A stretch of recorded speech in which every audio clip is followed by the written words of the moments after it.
하나님께서 오늘 우리에게 이렇게 질문하시면 여러분은 어떻게 대답하시겠습니까? 우리들의 삶이요, 하나님 보시기에 참으로 아름답게 살아야 되는데 너는 어제보다 오늘이 더 나에게 집중하느냐? 아까 시간보다 지금 시간이 더 나에게 가까이 다가오고 있느냐? 그렇게 질문을 하신다면 여러분 뭐라고 답변하시겠습니까? 우리가 신앙생활을 해나가면서 한 주에 주일날 한번 교회 와서 예배드리고 그것으로 일주일을 살아가는데 내가 믿음 생활을 다 했다라고 생각하는 그런 타성에 젖은 신앙입니까? 아니면 예배드리는 순간순간에도 주님을 향한 그 열정과 사랑으로 조그만한 감동에도 눈물이 나고 조그만한 기쁨에도 웃음이 지어지고 그런 모습으로 주님과 대화하며 예배드리고 있습니까? 시간이 주 안에서 복된 인생이라고 감사하면서 나아가고 있습니까?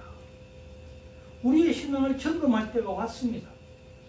어쩌면 이 시대가 우리에게 순교를 요구하고 있을지도 모르는데 순교할 수 있는 그런 마음의 자세는 되어 있는가요?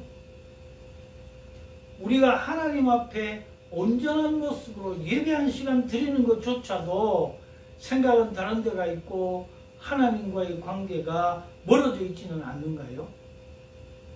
우리들의 삶을 다시 한번 재점검해야 될 시기가 왔습니다. 그리고 지금부터라도 매 순간 매 순간을 하나님과 함께 한다는, 하나님이 나와 함께 하시니 나도 하나님과 함께 동행하는 삶을 살겠다고 다짐하고 다짐하는 시간으로 이어져 가야 된다는 것입니다.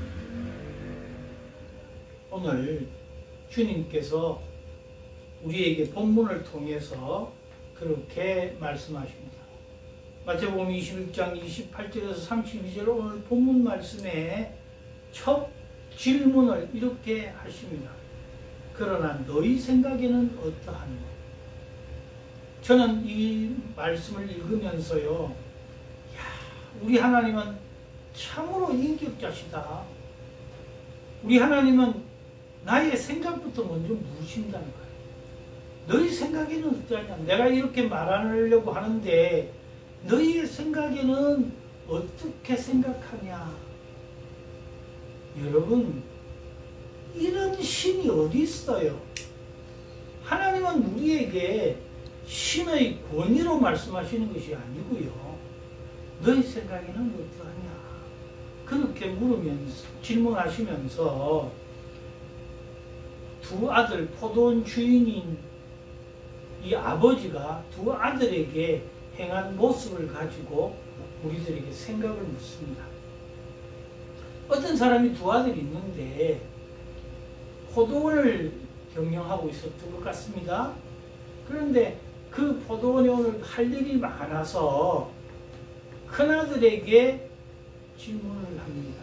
너 오늘 포도원에 와서 얘야 좀 일 좀 하거라. 그러니까 예 가겠습니다. 그래 놓고서는 농땡이를 물어보고 안 갔습니다. 둘째 아들에게도 말합니다. 너도 오늘 여기 와서 일 좀 해라. 그랬더니 싫습니다. 싫소이다. 그러고 나중에 회개하고 와서 열심히 일을 했다는 것입니다. 그러면서 너희 생각에는 어떠하뇨? 이 두 아들 중에 누가 더 아버지의 뜻을 이룬 사람이냐? 아버지의 뜻대로 행하입니다. 우리는요, 우리의 삶이 아버지의 뜻대로 행해야 되는데, 제가 서두에서 여러분에게 질문을 한 것처럼 어제보다 오늘 더 하나님의 뜻대로 움직여 보려고 살고, 지난주 예배보다 오늘 예배가 타성이 아닌 더 적극적이고 더 하나님을 향한 아름다운 모습으로 예배 드리려고 하느냐, 그렇게 질문을 한 겁니다. 그랬더니 어떻게 말했나요? 둘 중에 작은 아들입니다. 둘째 아들입니다. 그렇게 말을 했다는 것입니다. 자, 여기서 먼저 보면요. 하나님은 우리의 인격을 생각하시고 너희 생각에는 어떠하냐? 그렇게 질문했습니다. 그런데 말이에요. 그 질문을요. 오늘 여러분 놓친 단어가 하나 있습니다. 그게 뭔가 하면 29절에 보면 30절에 28절에 보면 아들에게 가서 또 30절에 보면 둘째 아들에게 가서 그랬습니다. 하나님은요 먼저 우리에게 오셔서 우리에게 생각이 어떠냐고 이렇게 해주면 어떻겠냐고 이라면 어떻겠냐고 제안하신다고요. 우리는 우리 스스로가 우리가 먼저 가서 뭘 하는 것처럼 그러지만 no, 우리 하나님은 우리에게 먼저 오셔서 하나님이 하늘 보좌를 버리시고 이 땅에 가서 오셔서 우리에게 그렇게 물으시는데 우리는요 외면하고 우리 마음대로 합니다. 지금 그랬더니 자 먼저 예 하고서는 아니요 한 큰아들과 아니요 하고서는 예로 행동이 옮긴 둘째 아들의 모습에서 주님은 그 둘째 아들이라고 하는 대답을 하는 그들을 향하여서 내가 진실로 너희에게 이르노니 세리들과 창녀들이 너희보다 먼저 하나님 나라에 들어간다. 세리와 창녀들은 세상에 빠져가지고 물질에 빠지고 세상 정욕에 빠져서 하나님을 향하여서 실소이다 한 사람들이지만은 도를 깨닫고 하나님의 음성이 들려져서 그것을 잘 생각해보고 회개하고 돌아왔기 때문에 그들은 하나님의 백성이 되었단 말이에요. 그런데 여기 서기관과 바리새인과 사두개인과 대제사장 같은 그런 모든 사람들은 예 하고서 와서 신학도 공부하고 하나님의 뜻대로 살아보고자 했던 사람이나 정작 메시아이신 예수 그리스도가 왔을 때 거부하고 노라 했단 말이에요. 그 전에 먼저 32절에 보면 요한이 의와 도로 너희에게 왔거늘 역시 먼저 하나님의 뜻이 요한을 통하여서 하나님의 의, 하나님의 뜻과 하나님의 율법으로 이렇게 지켜야 된다라고 하면서 왔다 그 말입니다. 먼저 왔었는데도 불구하고 이들은 거부했다. 자, 우리는 먼저 믿는 자라고 합니다. 그래서 성경은 계속 주님이 우리에게 말합니다. 먼저 믿는 자가 나중 되고 나중 믿는 자가 먼저 되는 그런 일이 생긴다는 거예요. 여러분, 우리는 오랫동안 믿어왔습니다. 오랫동안 그리스도인이라고 행해왔습니다. 그럼에도 불구하고 우리는 아니오의 삶을 살고 있지는 않은가요? 믿음으로 들어가는 나라가 하나님의 나라입니다. 그렇다고 한다면 하나님의 나라에 들어가는 백성은 순종하는 백성이에요. 말씀에 순종하여 행함에 있는 백성입니다. 여러분, 행함이 아니라 믿음이라고 말하는 우리의 진리가 있습니다. 그런데 믿음의 표현이 행함인데요. 행하지 않고서 무슨 믿음이 있다고 합니까? 나는 믿음이 있노라 하고서 어려운 이웃을 돕지도 않고 행겨쳐버리는 사람이 믿음이 있는 사람입니까? 나는 믿노라 하면서도 다른 사람을 향해서 비판하고 욕하고 혹은 그들의 것을 앗아가기도 하고 그러면서 믿는 자라고 할 수 있는 것입니까? 그렇지 않습니다. 행함이 믿음을 뒷받침해 줄 때에 그 믿음이 온전하게 되는 것입니다. 그래서 회개하고 돌아와서 주님을 따라 하다못해 눈물로 그의 발을 씻기고 향유를 붓고 머리털로 그 발을 닦는 세리와 창녀들의 모습이 하나님의 나라에 들어가는 아름다운 믿음으로 승화되어 간다는 것입니다. 신분, 권위, 행위로 하나님의 나라에 들어가는 것은 아니라 대제사장을 비롯한 이미 믿었다고 하는 이 기독권자들이 어떻게 되는가? 하나님 보시기에는 독사의 자식들이 하나님의 뜻 가운데 살지 못하는 사람들이 되었다. 지금 우리나라의 형편을 보거나 세계 정세를 보거나 간에 우리 모두가 예수 믿는다고 하면서 예라고 예수를 믿고 왔는데 정작 우리의 삶은 아니오의 삶을 살고 있단 말이에요. 그러니까 우리 모든 것이 선을 이루지 못하고 있다는 것입니다. 그런데 우리에게도 기회가 있습니다.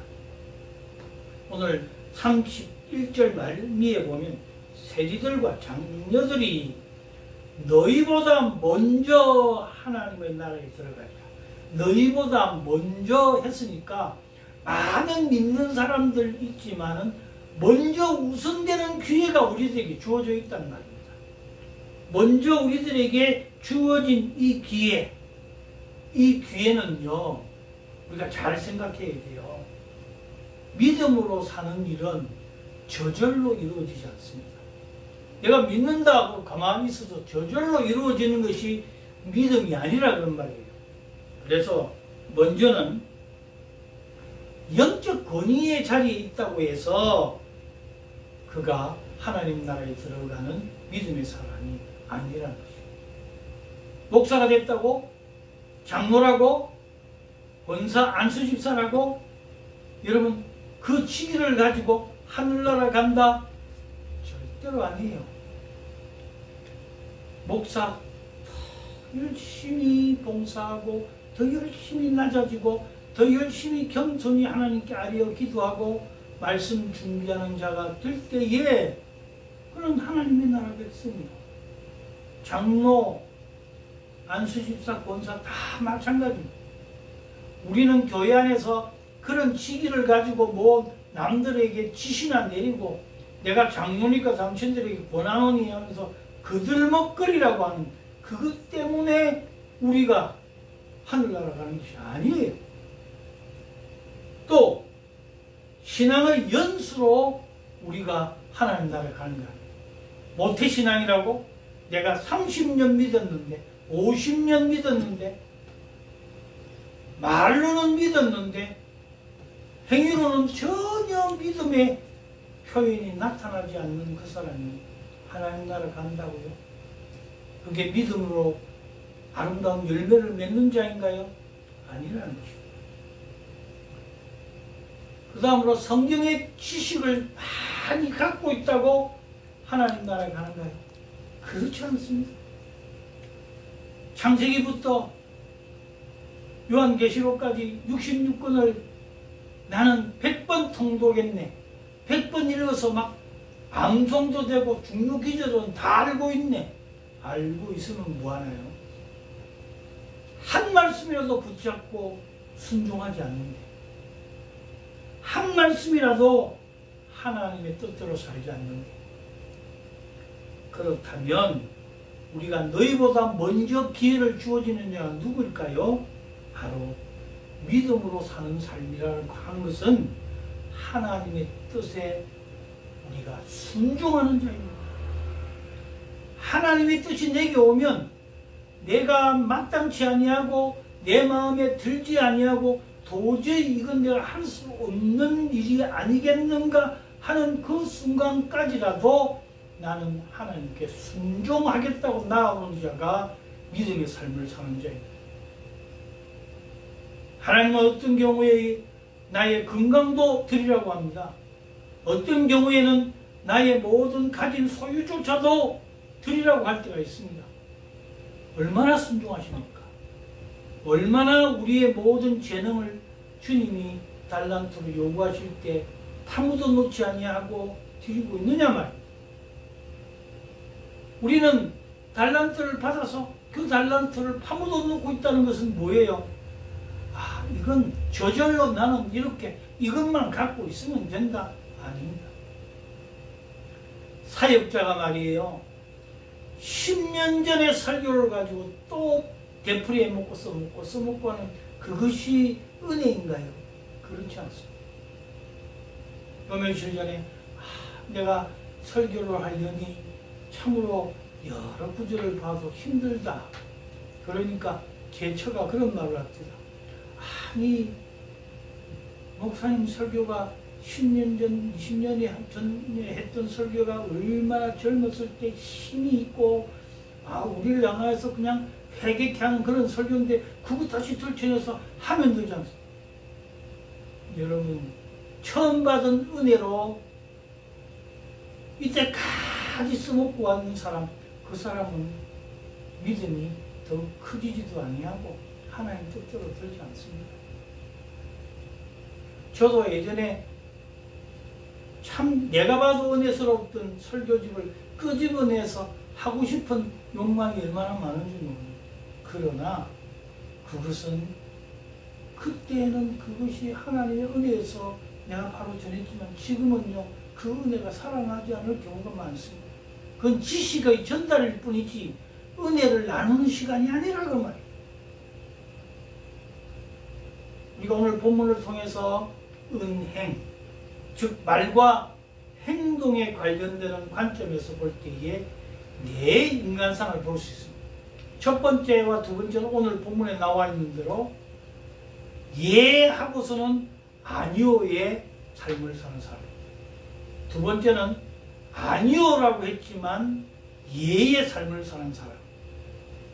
처음부터 예라고 하는 말로 받고 예의 삶을 사는 사람. 아니면 처음부터 아니오라고 하고 아니오의 삶을 사는 사람. 이 네 종류의 예와 아니오의 사람이 있을 것입니다. 그런데 우리는 오늘 본문에서 두 번째 사람처럼 아니오 했다가 예라고 행동을 옮겨 주님께 돌아오는 것도 중요하지만 제일 하나님이 기뻐하는 삶은 뭘까요? 예와 예의 삶이에요. 예로 받고 예로 행동하고 순종하는 사람. 우리는 하나님의 말씀이 내게 올 때에 하나님의 말씀을 예로 순종하는 주의 백성이 다 되시기를 축복합니다. 그것이 있을 때에 하나님이 정말로 기뻐하는 주의 사람이에요. 여러분 이 한 시간 지금 예배드리면서 마음이 딴 데가 있는 것이 아니라 예 주님 말씀을 듣겠습니다. 그 말씀 가운데 내게 딱 와닿지 않는 말씀이라 할지라도 그 말씀이 나의 말씀으로 받겠습니다. 그 말씀이 있을 때에 또 그리고 그것을 실천하기가 어려운 것 같이 보이지만 나아가서 그 말씀대로 예로 행할 때에 하나님은 우리를 축복하실 것입니다. 우리와 함께 하실 것이고 우리의 능이 되시고 우리의 능력이 되실 것이라는 겁니다. 여러분 하나님의 뜻을 알고 싶습니까? 하나님의 뜻을 알고자 하는 삶을 살고 싶은 것이 우리의 참 많은 생각들 중에 있을 것입니다. 그런데요 순종하는 걸음을 걸을 때에 하나님의 뜻을 알게 됩니다. 아브라함을 부르실 때에 아브라함이 갈대 우르에서 떠나 내가 네게 지시한 땅으로 가라 그럴 때 그 지시한 땅이 어딘지 가르쳐 주시지 않았어요. 그러나 갈 바를 알지 못하지만 하나님이 명령하셨으니 재산이고 소유고 다 팔고 다 처분해서 하나님이 가라고 하는 길을 향하여 갔단 말입니다. 이것이 믿음입니다. 사무엘 한번 볼까요? 사무엘은 지금 서슬이 시푸른 사울 왕이 있는데도 하나님께서 사울을 폐하시고 어떻게 했나요? 두 번째 왕을 세워야 되는데 너가 기름 부을 뿔을 가지고 이새의 집으로 가라. 이새의 집에 누가 왕 될 사람인지 모르지만은 하나님이 가라신이 같단 말이에요. 하나님이 가라시는 그곳을 향하여 갈 때에 하나님의 놀라운 은혜가 임하는 것입니다. 그런데 오늘 사무엘에서 볼 수 있는 것은 첫 번째로요, 하나님께서는 외모가 아니라 중심을 본다는 것입니다. 외모, 학벌, 능력, 재력, 집안, 배경, 얼굴, 키 이런 것들을 보지 않습니다. 하나님은 그 중심으로 믿음, 충성, 온유, 겸손, 정직 이런 것들을 보신단 말이에요.